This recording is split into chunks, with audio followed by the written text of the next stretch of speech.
would say sin.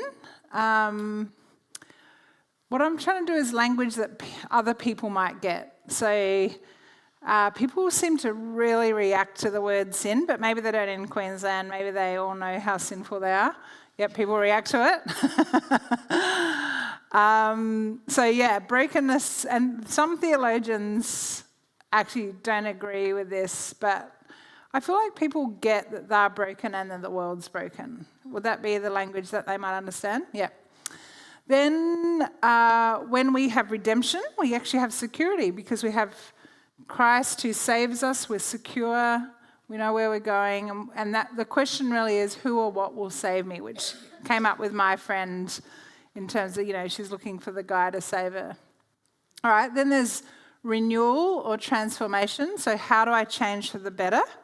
And so we all hear about transformation stories, right? And who loves watching them on videos? Man, I'm addicted to them on YouTube. And then we go into restoration and hope, which is, what hope is there for the future? And so actually, people get that as a concept. All right, so what I'm going to get you to do is, the thing is, your non-Christian friends won't think, let's have a conversation about identity, or let's have a conversation about how I work out who I am, or anything like that. They don't have creation in their world picture. And so this is a new concept or an idea, right? So an easy way in is listening to their story about who they are. So we do this well. What sort of things would you ask if you were trying to get to know someone and find out who they are? What sort of things might you ask? Ask about family. About your family? Where were you born? Where were you born? Your job? Yep. Hobbies? Yeah. So any of the relationships that they're in? Yeah. So basically, when you're in a friendship, you're always finding out about who that person is and what's made them to be who they are, right? Now, they won't think to ask you about faith, but actually faith shapes you who you are, right? So how can you, so you've heard their story, my story. I'm going to ask you in pairs to just talk about how did you come to faith and how has it shaped you to be the person you are today. So I'll give you an example. So my atheist friend, Sarah, who was the third one on the slide, she would say, how did you get so confident? And I'm going, look, I've grown up every single day knowing how loved I am, how I belong, and how much I'm known.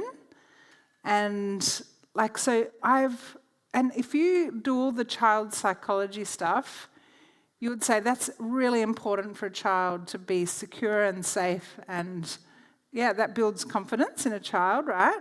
So I keep on saying to her, I grew up knowing how loved I was, that I was completely known, and that I belong in a community. And she goes, yeah, but that's just because you had a really great family. And I went, no, it's not.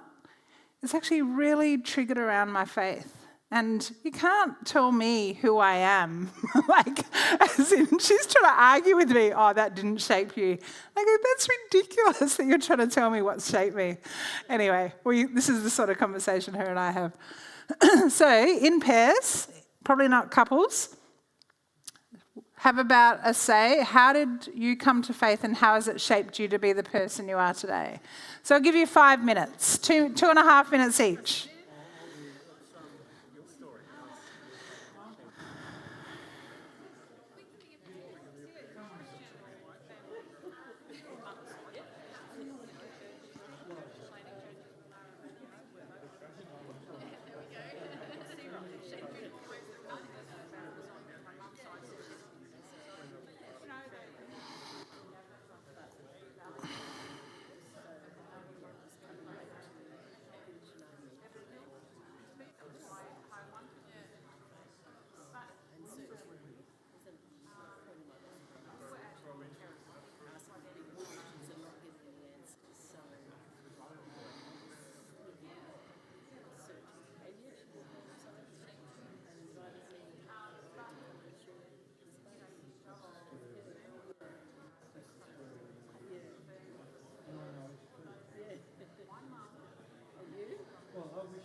Alrighty.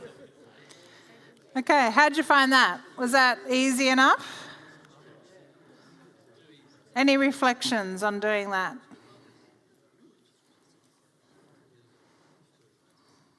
think it's really cool. Sorry. Yeah, the question like how has it shaped you? I think is a much more interesting question than how did you come to faith? Yep. And the faith story I've shared a lot, but like right now, who has it shaped me to be? That's a really good question. Yeah. Any other reflections or thoughts? Yep. Yeah, I think Steve kind of gave a good prompt by thinking about like who would the non-Christian version of me be now, and how would they be different? Yeah. Yeah. So what I'm trying to do is break down like little bits of conversation, and really you're hearing about what shapes them, their identity, what's made them be who they're meant to be. And then what yours does is it points to the God story, and then they can take it or not take it. So if they want to know more, that gives them an opportunity to find out more. Does that make sense? So you don't have to force it. You're just putting something out there, and then they might follow it up or they might not. I have lots of conversations about this, which is interesting, more so than other things, but we'll get on to some of the other things. Okay, sin and brokenness. So I'll give you a little bit of time to talk about this, but what sort of things do people talk about that are broken in this world, or what's broken about them? What do they share? War. Oh, yeah. It's pretty interesting in Canberra. Canberra was in complete shock, all the public servants, because one of my friends said basically public servants thought that the smarter we are and more educated, we would not have wars. And so when the Ukraine war started, they actually could barely speak for a couple of days because they just couldn't process this. How interesting is that? Anyway, gave this guy heaps of opportunities. All right, so what other things? War? So is that a broken thing for them? Yeah. It's usually actually more in the identity that comes up, but yeah. Sickness and aging for some of us, more so than others, yep. But yeah, definitely people come up with that as something that's, pretty broken. You go. Non-believers are quick to talk about brokenness in the church. Oh yeah, true. Yep, broken relationships, you hear all about them, don't you? They have a good old whinge. Divorce, broken relationship. Yeah, divorce as well. Yeah, so some pretty painful and hurtful things. Yeah. Betrayals. Yep, abuse. Do people complain about the government much up here? Oh gosh, you should hear the whinging in Victoria. Anything else? Right, so you can see how in everyday conversation we actually talk about brokenness quite a bit. So here's an opportunity for you to talk about brokenness and where was God in it.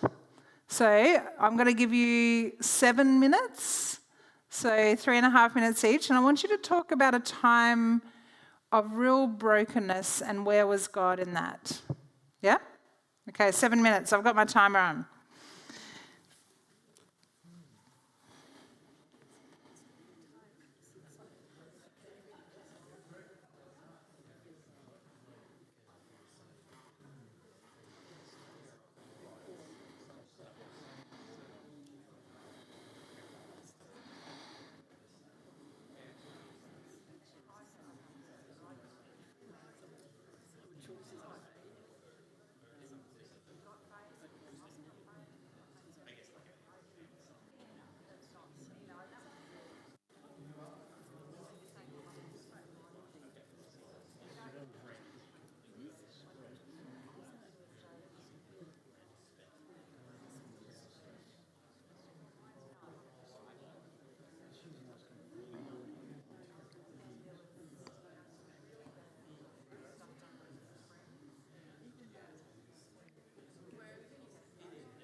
Alrighty.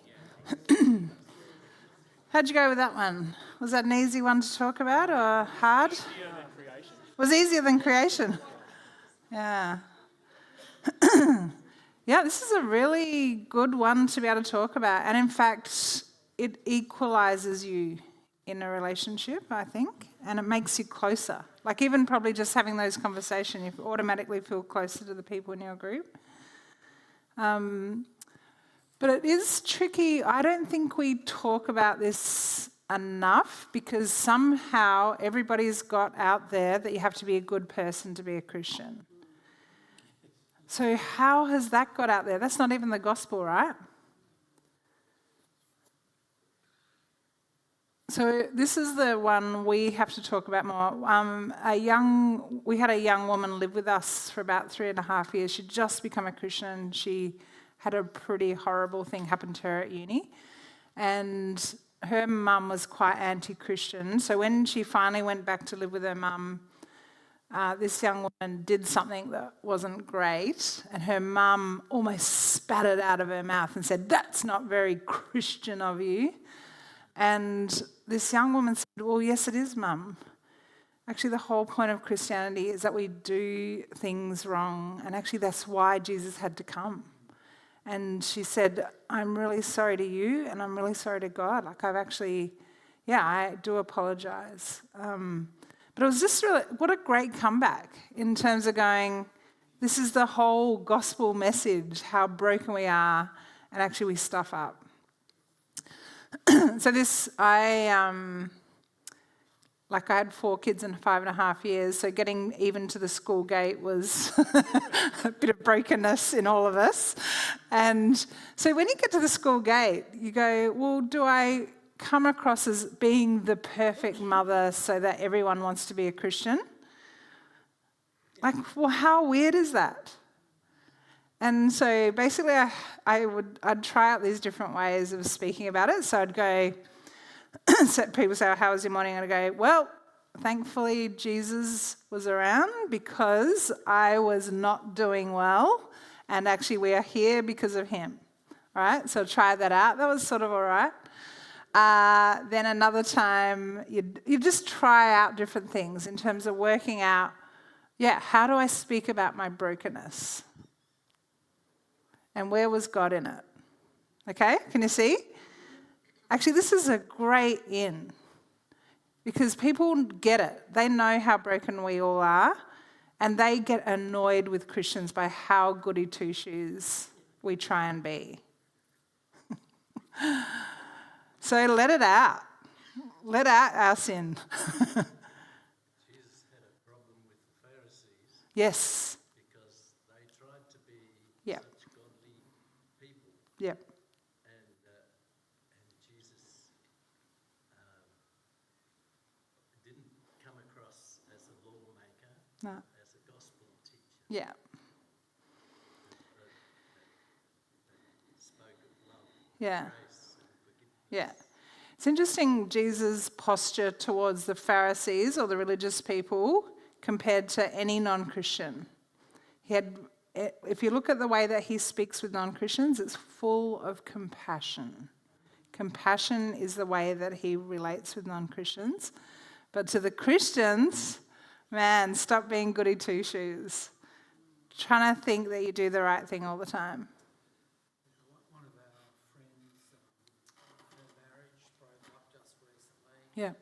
And she belongs to a church family where sin doesn't seem to be taken that seriously in a sense. And she has sort of the attitude, I'm fine, I'm doing right, doing okay. And she sort of doesn't want to talk to us anymore because I think she might be frightened to break down and cry and crumble. Yeah. I think sometimes Christians give the impression that when they are really broken and have gone through some really tough stuff, that Jesus give me the victory and I've got everything together and I'll be fine. Whereas at that point, they perhaps just need to be true to themselves and say, sin is in the world. Yeah. I'm angry at my husband. Yeah. And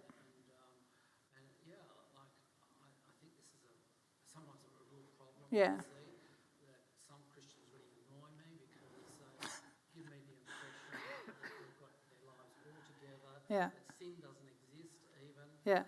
we won the victory in Christ, Yeah. but, there is this reality that doesn't I did this at a church in the country in Victoria, and they basically asked people if you're struggling with sin in any way to come down. It was a huge church, about 200 or 300 people, and 200 people came forward. And he said, it's like this every week. And I'm going, how awesome is that? That actually every week people going, yep, I'm broken. And I was sitting in front of there was a woman with 3 kids who was brand new to the church, and she kept on making comments all the way through, just going, why do they do that? And so I'd turn around and explain why they did things. And then she, as soon as everyone was going forward by saying how broken they were, she just burst into tears and just said, I'm broken too. Like, how wonderful is that? No, it wasn't. I don't know much about the Lutherans, but boy, I'm finding out a bit today. Yeah, so people think we're not relatable, basically. And so I think we've got to talk about this more. Yeah? I just extend that and just say that the Lutheran church service always mentions sin Yeah, at the start. So as a Buderim Anglican, it does. confession and absolution, where it's true that a lot of churches don't. Yep. Talk about, Yeah. It's okay to talk about it, but there does need to be I think, we probably need to be more open about it. And it's interesting, I've got a friend who's just absolutely beautiful and stuff, and she did something wrong at work. She did something actually a bit naughty. She rang her daughter who was overseas and used the work phone. And she felt terrible about it, but she said, it's the only chance I could ring my daughter because of the hours. Anyway, she said every single teacher where she worked all of a sudden felt like she was relatable because she'd done something wrong. And I'm just going, how funny is that? We just try so hard to be these good people, and actually that's not the thing that's relatable. All right, here we go back. So security. So what do we feel? How do we? Okay, I'm trialing this out with you. I've been thinking about it overnight, but I'm going, what do people feel most insecure about as non-Christians?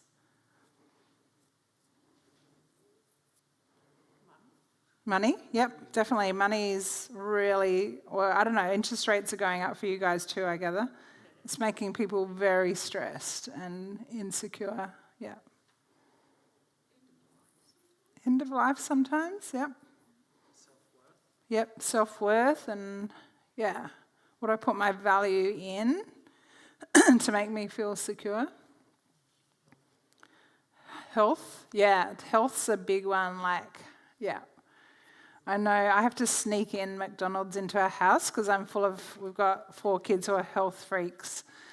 And it's so annoying. I'm like, can't have any takeaway or junk food without, I actually basically go from the car and sneak it into the bin straight away before I get into the house. I'm going, that's so judgmental.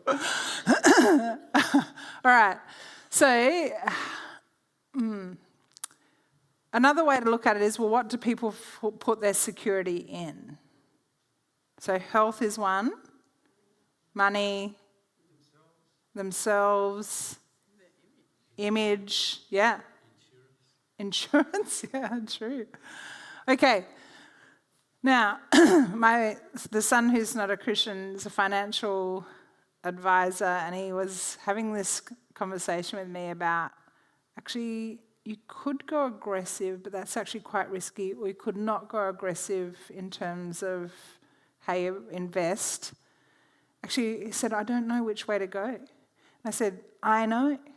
Things are so insecure. And I said, actually, you either way is a gamble. And you know where I went then after that, don't you? All right, so how have you found security in God, and what does it look like? Do you want to have a go? I'll just give you a couple of minutes for this one. This one is harder to talk about without sounding judgy.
How'd you go with that one? Was that a bit harder or was it okay? The thing is, there will be moments where people, so you know when someone's super healthy and then they just die, really have a heart attack and die, that rocks people so much. Because they've gone, if I'm super healthy, then I should be fine. But you know how runners sometimes have heart attacks and dies? It just rocks people to the core. And actually, yeah, there's something about that, not even letting it rock you in terms of our where our security is. I had a really good story and I can't remember it. Anyway, we'll move on. Okay. So where do people try and look for transformation? You recognise it. These are all taken off my mobile, all these photos.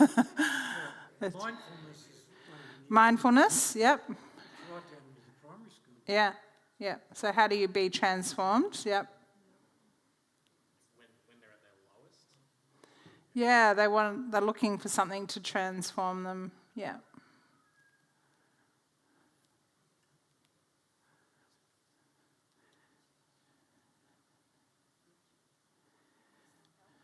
Yeah, self-help for sure. Yeah.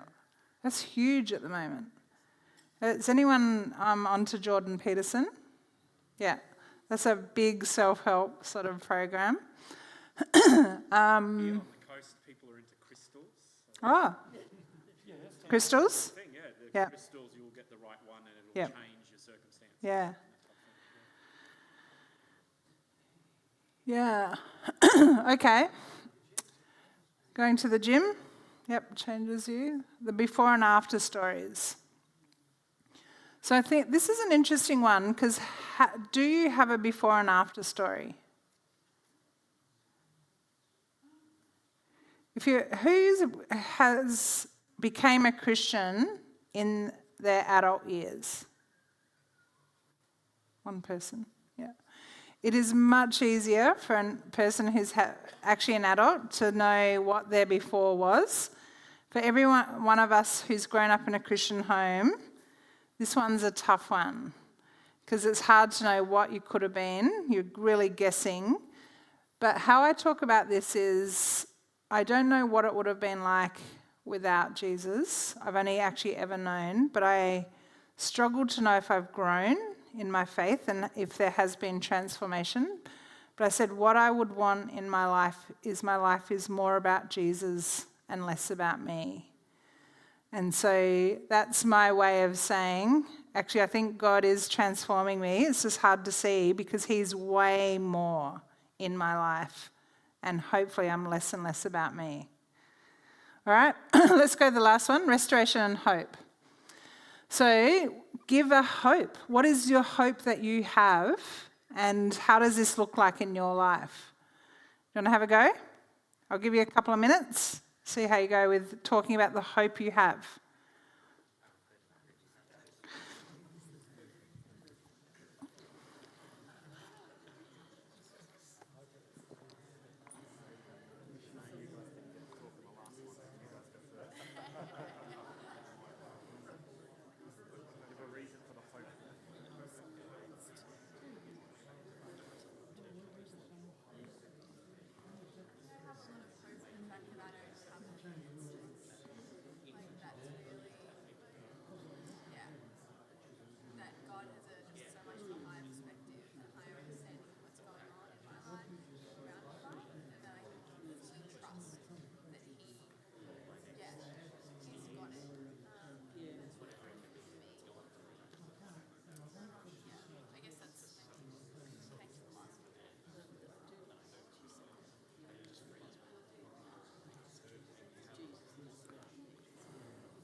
How'd you go with that one?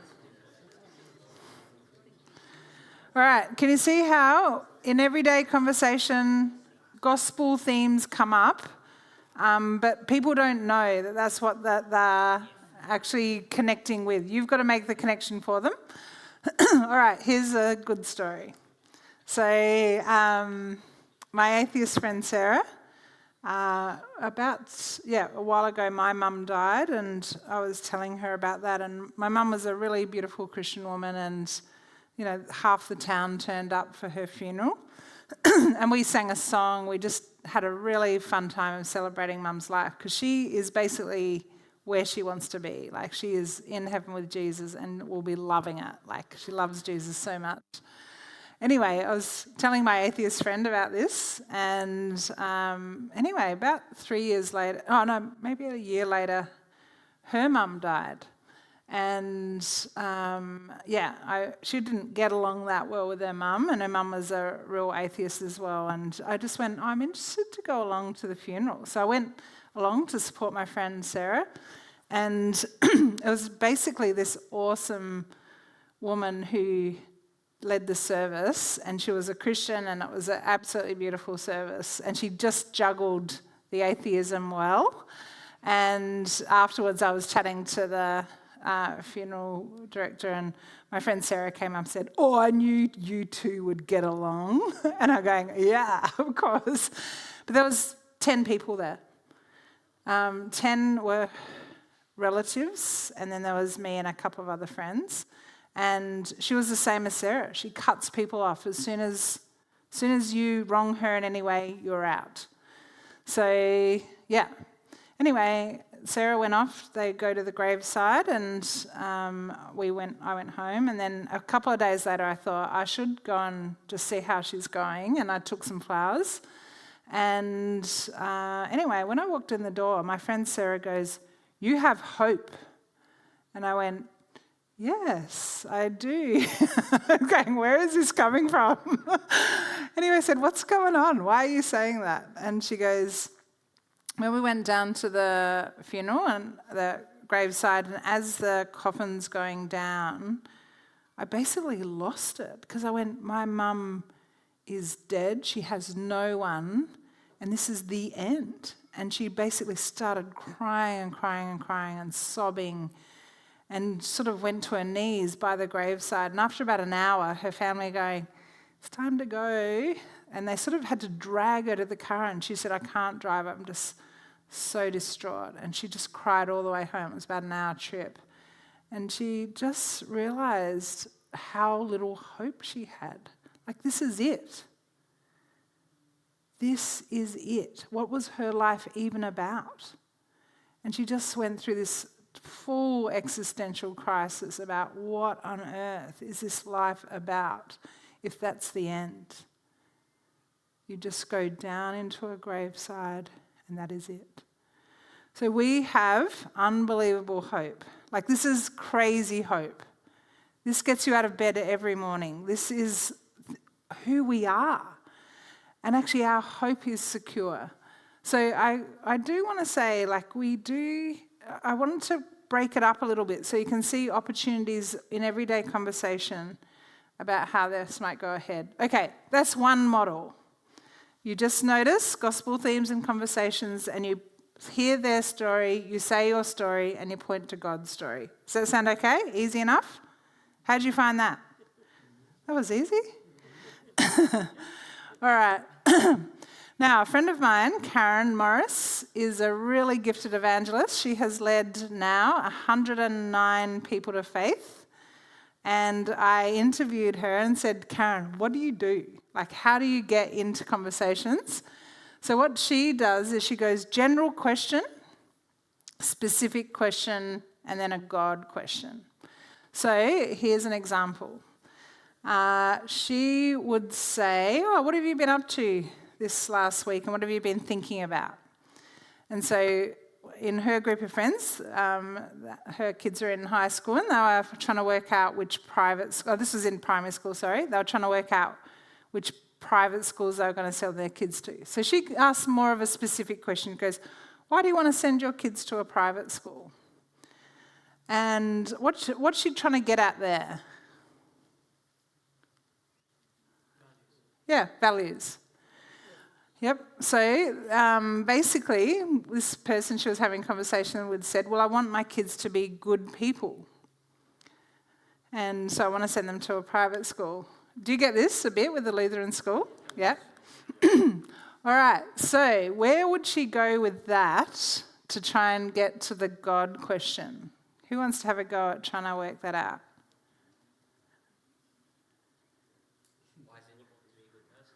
Why is it important to be a good person? Yeah? That's not a bad question. Why do you think there's good and bad things? Why is there good and bad? Yeah, why do you think it's Why is it important to you? Yeah, why is it important to you? Yep. Going to that school will Make them a good person. Why does going to that school make them a good person? They're all good questions. She said, what about if your idea of good is different to the school's? Who decides what is good? Ah, she's good, isn't she? Now, where did that lead to? The God question about who decides what is good. Because we're all just people, and we're going to have different ideas about what is actually good. Okay? All right, so here's some other questions you can ask, because I think we're good at doing the general questions, but how do we go deeper? How do you feel about? That might be another way in. What's your opinion? What impact does that have? What values do you value? Well, that's a weird question. What values do you value? What do you value? No, how do you say that? What are your values around that? Yeah. So how do you feel about? So you're getting a bit more of a specific sort of thing. What's your opinion? What impact does? And what values do you? So there are sort of ways that you can start trying to get to that next level of questioning. All right. Any other thoughts about that? Can you see what she's trying to do? General, specific, what's going on behind, and then leading to the God things. All right. So when we had the same-sex marriage plebiscite, my boys were asked every week in high school, why does God hate gay people?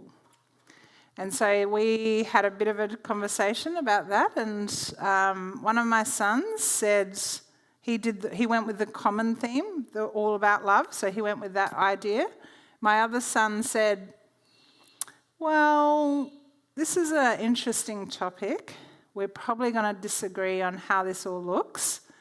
Are you okay with that? And usually the kid would go, yep, I'm okay with that. And then he'd go, well, let's play basketball then. Okay, what was he doing?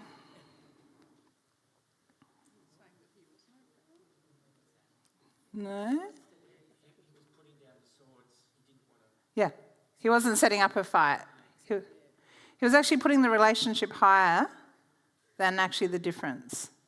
So he's saying, can we disagree with each other and are we still going to be okay? Not a bad way forward, right? Okay, at uni, one of the ways that we went forward, so people would say, yeah, does God hate gay people? I'd go, it's worse than you think. Said God actually really doesn't like pornography, which was a big shock to uni students.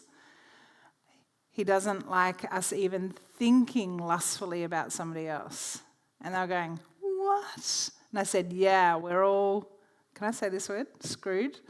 We're actually all, so what was I doing? Yeah, we're all sinners. Actually, we're all on the same level on this. None of us, and then they would always say, what? How can we be right with God? So that was the automatic, straight away way to go. Now, but other people, so Tim Keller was really good at this, he'd say it's way better than you think. Where do you think? I'm going to get you to break into groups quickly, and you go, does God hate gay people? And if you were able to say it's way better than you think, what would you say? I'll give you a couple of minutes to try and have a go at that.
Okay.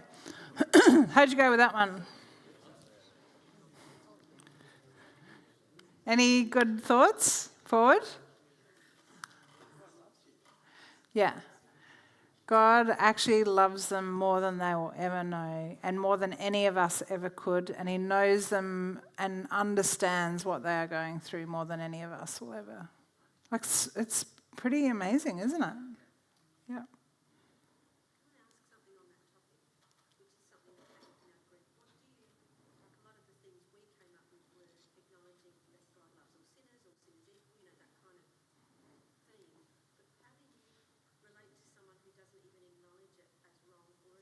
Yeah. Did you notice that I didn't use sin in that? Yeah. Yeah. No, well, actually, I'm from Victoria, so we've actually got to be pretty careful about this. But, yeah, I would definitely go the line of how much God knows them and loves them. Yeah. Yeah, and apologise. I often apologise because I really just apologise that that is even a thought that people have. And I'm really sorry that we've represented poorly, that people, the LGBTI community now feel like we don't love them. And I've said, I'm absolutely sorry that we're at this point. Yeah. All right. Okay. Use humour is, we talked about that before, so you might go, oh, are you attracted to me? Or, like, I don't know, you just be funny about it. Like, just lighten things up, because it feels intense, even somebody asking that, right? And the other thing is, I think some ways forward are gifted evangelists. So who in this room, do you all know each other quite well? Sort of. Could you point to someone in this room who you think is a gifted evangelist? Who are you pointing to? Yeah? Okay. All right. So, I don't know that we've known how to equip and train gifted evangelists, but most gifted evangelists are working hard on how to talk about this stuff all the time. So as soon as anything happens, I'm already trying to work out how would I talk about this in everyday conversation. And in fact, I don't know, did you get to the news in Queensland about, you know, the guy Andrew Thorburn, who was from the Essendon Football Club, who basically had to resign because he was connected with City on a Hill, which is an Anglican church, which I'm part of. And it's a church plant. And so I went along to City on a Hill the week after because I was just going, oh man, like there could be press everywhere, all that sort of stuff. Anyway, one of my friends who's a really gifted evangelist goes to that church and I said, oh, how's your week been? And she goes, awesome, I've had the best week. Everyone knows I go to City on a Hill and they're all going, ooh, what's the goss? And she just said, I just went in hard in terms of knowing about this. And I said, you should have been up the front because every other person is never, ever going to mention that they're from City on a Hill ever again. And because everyone else in the room was just like, yeet. Whereas actually the gifted evangelist knows and thinks and works hard at this sort of stuff. So if you find these conversations easily, what I say is preachers or teachers, gifted teachers, what they do is they have a verse and they expound it out for 20 minutes. So like I did this morning, like it was just, you know, a few verses and you spend 20 minutes talking about it. Gifted evangelists, we do the opposite way. Our whole brain is going downwards in trying to work out all this stuff that I know about Christianity, how do I reduce it down to 2 or 3 sentences that's engaging and interesting and people want to know more. Like my whole brain is spent thinking about how do we do this. And actually, if you've got gifted evangelists, they do this automatically. And so all the time we're trying to work out how do we go with this conversation? How can we make the most of this opportunity? And we're just automatically, like seriously, my whole life I just find non-Christians hilarious. Like just love them to bits. Like it's awkward sometimes, but actually this is my people. I find church much harder. And yet, so part of it is working out how do we utilise the gifted evangelists. I have a cohort group of gifted evangelists around Australia, and if you feel like you want to learn and find other people, please join up to that.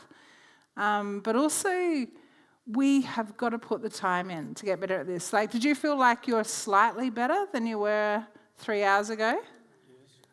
All right, that's just 3 hours. What could we do if we actually put a real concerted effort in? Okay, so that's really what the ripple effect course is, that we do a bit of training and there's a ripple effect amongst our non-Christian friends. So, all right, I'm going to finish up.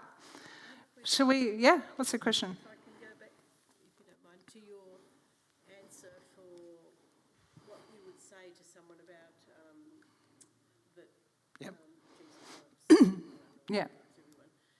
Once you've said that, do you ever get another question that kind of puts you on a spot? Like, Oh, yeah, all the time.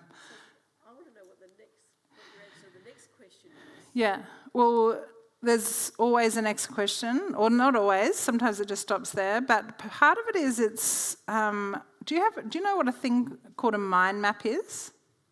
A mind map? So in my mind, I have potential things that people might ask me, and then I have 10 different options of how I could answer it. And then I think, if I say that, what are the 10 different possible options that they might respond? And then how might I respond to those 10 options?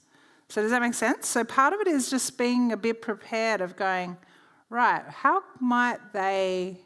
what are some ways that I could go forward? I'll trial a few ways out, I practice and prepare.